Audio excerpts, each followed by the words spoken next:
Hello, are you here to debate? Yes, sir.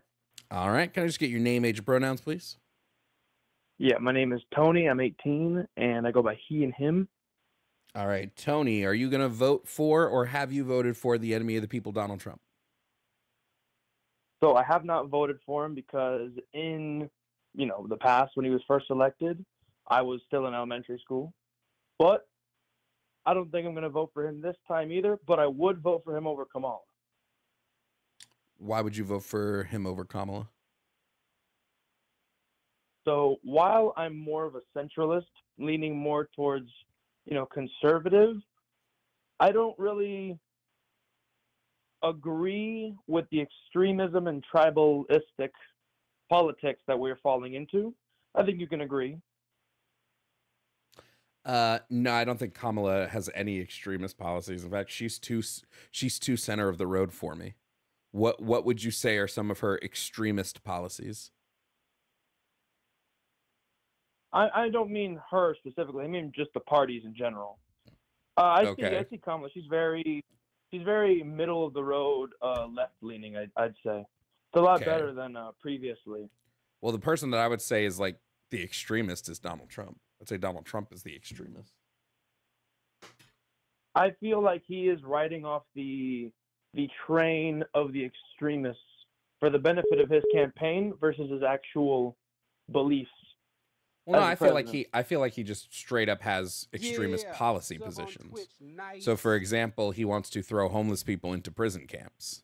Like, I think that's pretty extremist. You know what I mean? Yeah, I could agree. I don't see anything like that coming out of Kamala Harris's campaign. Well, I don't agree with her campaign really on immigration. That's been a big topic of discussion within Trump's recent campaigning. Now that the election cycle is coming close to the end, he's been mostly talking about that, while Kamala's talking about abortion rights. Hmm. Can I read you some of Donald Trump's immigration policies, and you tell me if you're a fan of them? All right, go ahead. Okay. So he wants to fund detection technology that will intercept fentanyl and other drugs at the border. Are you a fan of this? Seems right to me. Okay. He wants to require asylum seekers to establish a reasonable possibility that their asylum application will be approved. Does that seem good for you as a policy Yeah, position? Okay.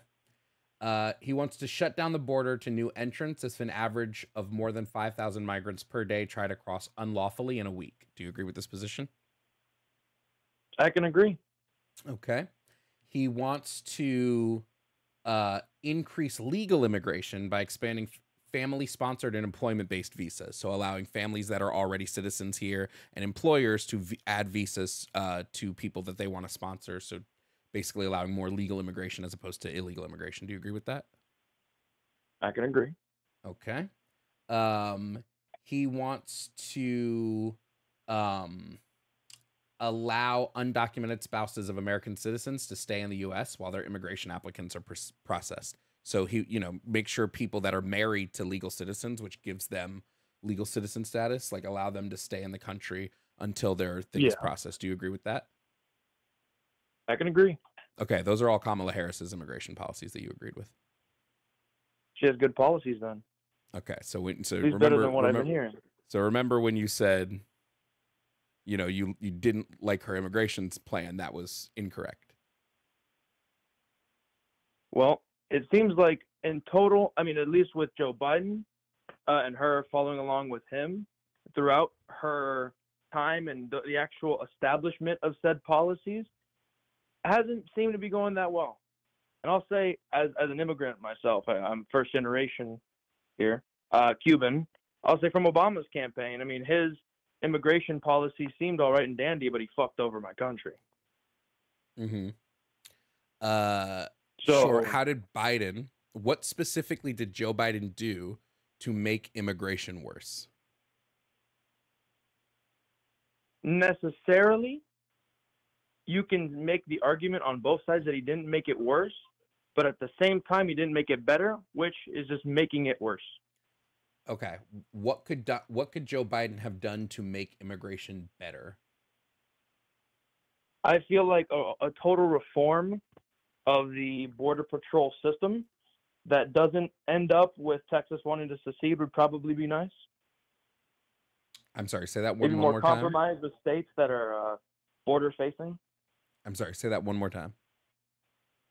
More compromise with border facing states. Okay, what could he have done to compromise?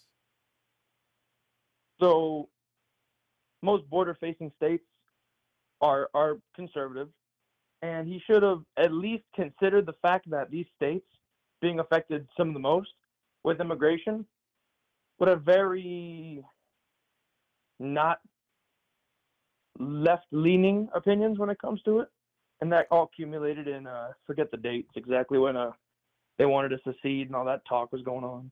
All right, so the Democrats were ready to sign through border legislation 10 days after Title 49 ended. So 10 days after, or I'm sorry, yeah, 10 days after Title 49 ended. Title 49 was the provision that Trump put through because of COVID that limited the number of asylum seekers in border crossings that could happen each day.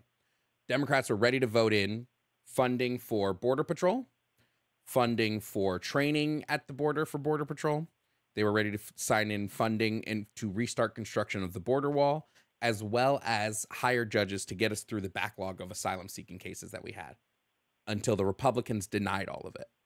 So the Democrats were ready to work with border states, to give them more money for border crossings, to do all of these things. Why did Title 42? Yeah, my apologies. Why do you think the Republicans denied it? I feel like a lot of the holding points when it comes to Republican opinion on immigration and deportation is the focus on deportation over stayed immigration. So, like, instead of having someone come into the country legally, and a Democrat might be like, okay, let's get them sorted out and papered, a Republican would be like, they can get out of my country and they can come in when they're papered. I feel like that's a big when it comes to deportation, Republicans want to deport under Trump's policy. They want to basically do a mass deportation of everybody who's in the country illegally. What do you think will happen when we see a mass exodus of over 10 million people? We're going to see a very big drop in employed people. Even though they're illegal, they're still employed. They're still contributing to the economy. Yep, we're going to see a loss of employment. Oh, sorry, keep going. Still in the gaps. Except they won't, because they don't. Well, hold on, you're forgetting a few things. So a few things to go over with that.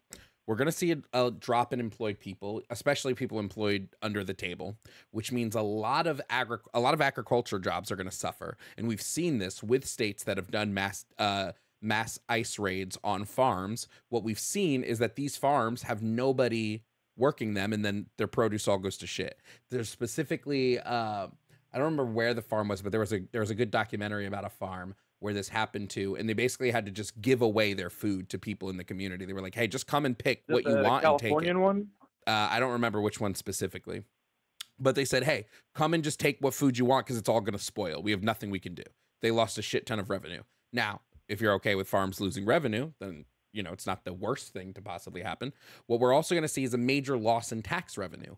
Undocumented immigrants pay $100 billion a year into our tax system. So we're going to lose $100 billion worth of tax revenue every year. This would be a massive blow to our economy. A massive blow to tax funding.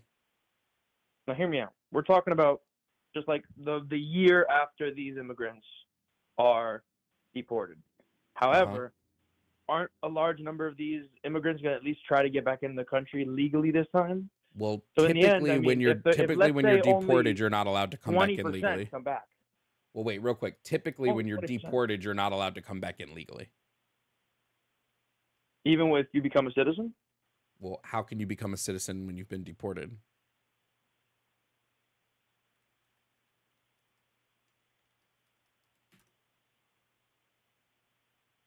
When you're deported, you are not allowed to come back to the U.S. I just Googled it to make sure I have the exact dates right. They will bar you from between 5 to 20 years. Some people permanently. So once we have that mass deportation, those people aren't allowed to come back in. Not legally. Even if they become citizens, you can't become a citizen. You're not allowed. You're barred from entering the Mm-hmm. country. You're banned from the country. So I believe that a better thing to do instead of deporting these people would be a mass plan to get them into the citizenship process. Now, what we know is a bulk of these people that are here, of undocumented people, are here on overstayed visas. So they've already been vetted. We know who they are. We've already vetted them that they're it's 60%. 60% of all people here undocumented are on visa overstays. So because they've already been vetted, Yeah. why not give them just an easier path to citizenship instead? Mm. I can see where you're coming from. Mm-hmm. Because they've been, like I said, they've been vetted. We know who they are. We know where they are. You know, Seems they're like just a good. better Good folks. idea, right? Then we would decrease the amount of people who are here undocumented by like 60%. Mm-hmm. So That's the end goal. We just want less undocumented people. sure. So taking all this into account, would you still vote for Donald Trump over Kamala Harris?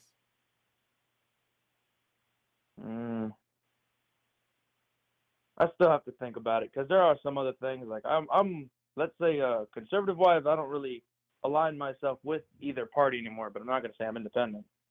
I'm more Sure, of a but libertarian. you seem to agree more with Kamala Harris's immigration policies than you do Donald Trump's.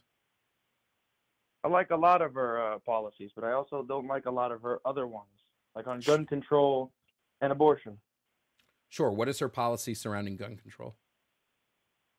I see a lot coming from the party that talk about, I mean, I'm gonna be honest, and you can be honest too. I mean, like, there's a lot of extremism when it comes to news sources, and when it comes to politics, it could almost, because I'm more like conservative. When I'm in a conservative like place of like news, it's almost an echo chamber. So in the thing, like one Democrat will say something crazy about guns, like that old thing when Joe Biden said like 9mm blows the lungs out of the body. Conservatives had a field day with that one. It might have been a Okay, small so little thing, but I mean, it well, but scares conservatives. let's talk about like what she's specifically proposing currently. Right now, the current proposal under Kamala Harris's campaign is that she is going to do a optional buyback. So this will be an optional buyback where if you want to sell back your guns to the government, you can. And they're going to institute basically Clinton era assault weapon bans. Now, this isn't banning you from owning an assault weapon. If you've already owned one, they're not going to take it from you. It's just banning the They're going to get sale. grandfathered. Yeah, they're just going to ban the sale of new assault weapons. Now, whether or not you agree with them banning the sale of new assault weapons, whether or not you agree with how the U.S. government defines assault weapons, because they have a very specific definition they use. When we look at Clinton's assault weapon ban from the early 90s, we saw a decrease in gun violence after Clinton put through this policy. So I would be in favor of going back to this policy. Personally, I don't think you need to own an assault weapon. I think if you can't get what you want to get done with a pistol, a shotgun, or a hunting rifle, you're a bad shot. I don't think you should have a gun. I think you're a bad gun. I think Now, hear me out, terrible. brother. Hold on. If I remember correctly, there was a statistic I saw where it was talking about the mass shootings in the year, and it was something like, I don't know, something like 80 or 90, and only 3 of them were with fully automatic weapons, aka assault weapons. So the government doesn't define assault weapon as just a fully automatic. So that's the issue. So the government defines it as a slightly different thing. So when it comes to the definition of assault weapon, specifically when we look at how they defined it in the 1994 assault weapons ban, there were 3 categories that were barred. One was semi-automatic rifles able to accept detachable magazines and that have 2 or more of the following list. So they would have 2 or more, either a folding or telescopic stock, pistol grip, bayonet mount, flash hider, or threaded barrel designed to accommodate one, and a grenade launcher. If it has 2 or more of those things, they count it as an assault weapon. If it didn't have 2 or more of those things, they did not count it as an assault weapon. So what is a fully automatic weapon considered then? I'm not sure what they considered fully automatic under this, because it wasn't one of the 3 things that it wasn't one of the 3 guns that they were banning. They were only banning semi-automatics that fit these lists. When it comes to this, right, I am okay with us redefining these things and coming up with like better definitions that we think might fit more, you know, in 2024. But I think there's not an issue with saying, okay, let's take this and let's see what happens, right? It's not like we're barring people from owning the guns. They already are going to own the guns. So I don't see an issue with saying like, let's try 4 years of it. If after 4 years we don't see a net decrease in what the government defines assault weapon violence, then obviously it doesn't work and we can try something new. But what's the issue with trying? In my opinion, I think trying is totally fine. The issue with trying is that we've been trying for an odd, I'd say 25 years, and we've only seen increases. And as a gun owner myself, I'll say right now, gun control doesn't work. They used to sell fully automatics in the fucking newspaper. You'd send them $200 and your name and your address and a card, and they'd send you a fucking Thompson. Okay, so And a few, we had a less few things I just want to point out a few things on here, right? When we make the claim that gun control doesn't work, we're making the claim that America apparently is just too dumb to make it happen because it works in like every other country. Every other country that has strict strict gun bans, we do not see this increase in gun violence. We don't see this. We don't for the length. Japan does not have an epidemic of gun violence. Guns since the 10s. Yeah, and they didn't even have assault weapons then. Wait, but Japan does not have an epidemic of gun violence. Australia does not have an epidemic of gun violence. The UK does not have an epidemic of gun violence. Like these things don't exist here. So what is it about America where we're just too dumb for it to happen? Like what about us makes it so that we can't implement these same policies? And we're not even looking at a full gun. We're not even looking at a full gun ban, right? We're not even looking at a full gun ban. We're only looking at a very specific set of guns where we're saying you can't buy these anymore. It's a very, very tricky solution because not only is it that we are so deep in the culture of firearms that to take or like stop the production and buying of these weapons would be nearly impossible. We're too free to not have these guns, even if you don't sell them anymore, even if you can't sell them anymore. I mean, for example, let's look at Ludi, a British gentleman. I believe it was in somewhere in the 80s, I believe. He was tired of, Britain's taking away all our guns. I'm going to make my own with parts from Home Depot. And he made a fully automatic submachine gun with fucking pieces of metal that looked like dog water. But it was a fully automatic 9mm open bolt submachine gun. And you can go to the website right now. I think it's Ludi Homemade Firearms. And he posted every single schematic of his 12-gauge pistol designs, his fully automatic pellet designs, that Ludi submachine gun I was talking about. I could go to Home Depot right now and make it. Friend, sorry, I was muted. I was trying to say something. Do you recognize that this is not an epidemic, though? What do you mean? Like does not happen frequently enough that the laws need to change over there.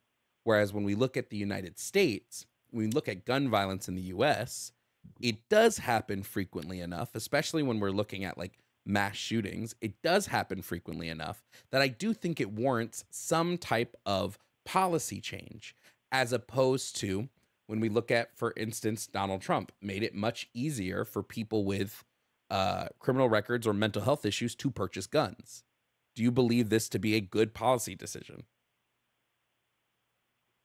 In my opinion, I believe that it is a right to own a firearm, but it is a kind of like the same way that not voting is you're basically giving up one of your rights and you kind of have to live with it.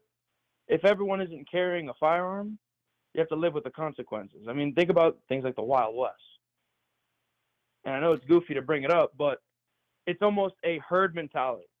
You can't walk into a mall with a gun expecting to do anything if you know in your right mind everybody can put you down like a dog. But we don't, again, when it comes to the United States, we don't see any statistical significance when it comes to good guy with gun stopping bad guy with gun. This doesn't happen frequently enough that we can rely on this as the metric for ending gun policies, right? This doesn't happen frequently enough. So it to me seems pretty reasonable to say, hey, let's take these specific firearms, let's limit whether they can be sold on via like public sale, and let's see if this leads to a decrease in gun violence. If it doesn't, I'm fine with us rewalking back this position, right? But if the claim is, well, we can't make things illegal because if we do, criminals will still get to them, then why are drugs illegal right now? Why is anything illegal? If the argument is we can't make drugs it, aren't illegal in some parts. in most of the country, hard drugs are banned. But if the argument is we can't ban things because criminals will still find a way to do them, why is anything illegal? To stop its spreading, right? Well, yeah, because I just think we recognize that like most Americans do follow the law. That's why like when we look at the amount of people that are committing crimes, it's only like 10% of the people in the country.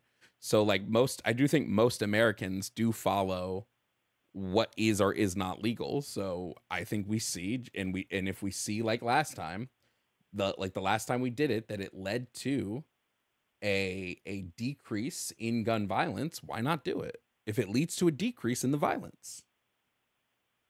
Because I feel like this is a slippery slope, and not to bring up the fallacy of the slippery slope and everything like that, but I mean, I feel like it's going to become the point where they're like, okay, let's restrict this, it went down, all right, let's restrict this, it went down, and it's going to start becoming to the point where it's going down not because of less gun violence, but just because of just less rights to own a firearm in general. Well, first of all, I would disagree with the interpretation of the Second Amendment that it gives every single person the right to own a firearm. I actually think what the Second Amendment more does is it gives the state, like it gives the U.S. government the right to have an army. I think that's actually what the Second Amendment does, and I don't agree with interpretations that say otherwise. The Second Amendment specifically says a well-regulated militia being necessary to the security of a free state. So what my interpretation of this would be is that the state is allowed to form a military to make sure no other country intercedes on it.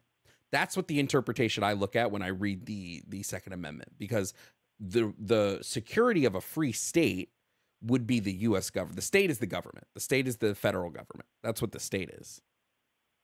That's a valid look. However, looking through historical context, who fought the British? It was nobody but your mom, your pop. Well, because we didn't have a U.S. government yet. Nurse. Yeah.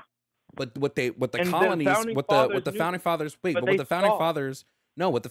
recognized was that they, as becoming a new state entity, needed to form a military group. They were becoming a new state.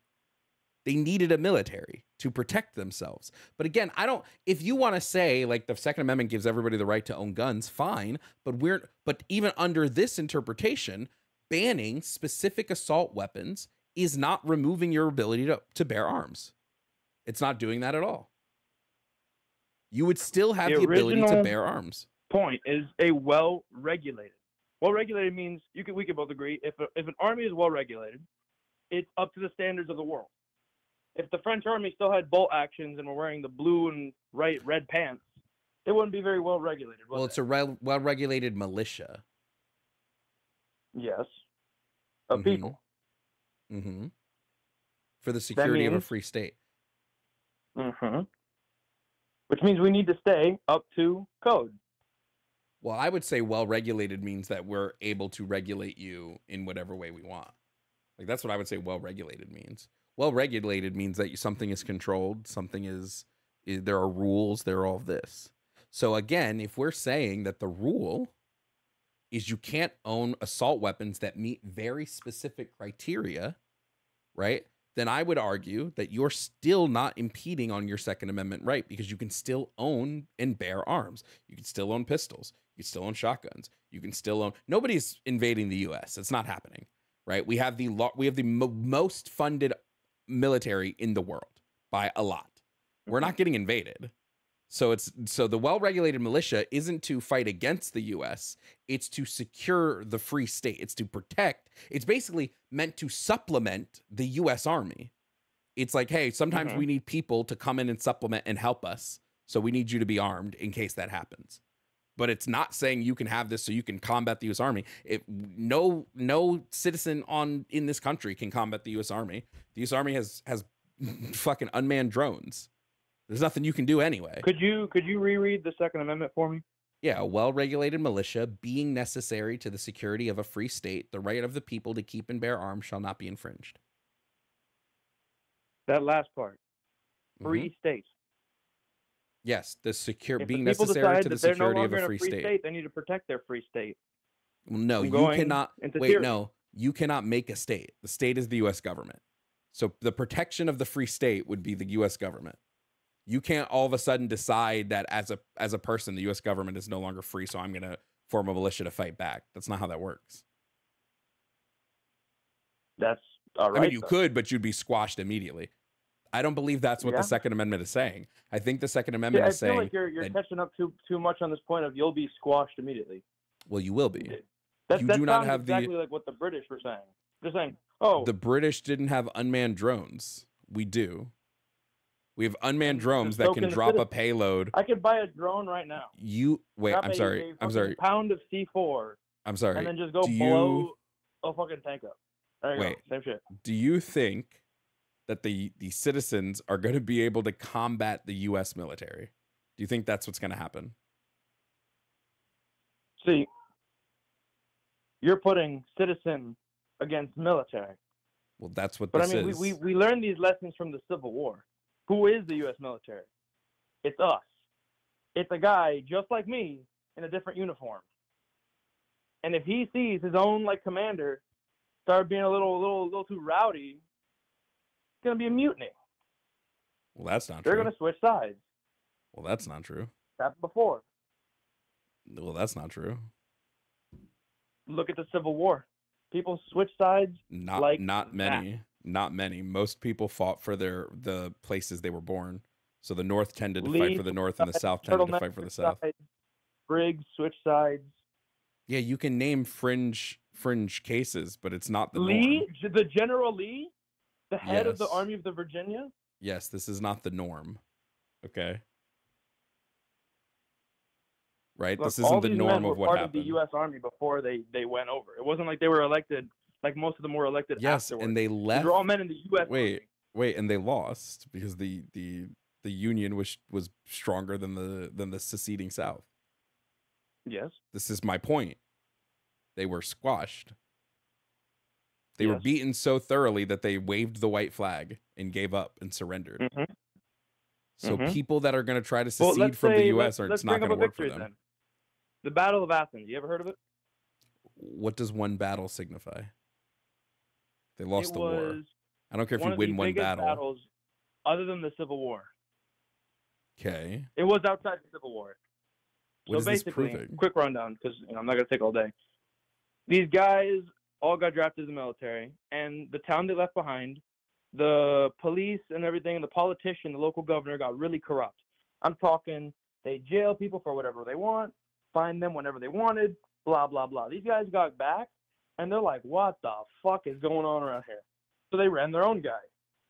And they found out they were stuffing the ballots, and they're like, okay, guys, let's go raid the local armory, the National Guard, take these guns. And guess what? They kicked the local police's and the government's ass so goddamn bad, they surrendered, they won the election, and they put peace back in the city and the region. What does this have to do? That was, in my opinion, a pretty nice victory. I'm just wondering what this has to do with the current argument at hand. Tyrannical government, local in this case, overtaken by the local man's right to fight against tyranny. And they won. The battle is city to city. Give me 1 second.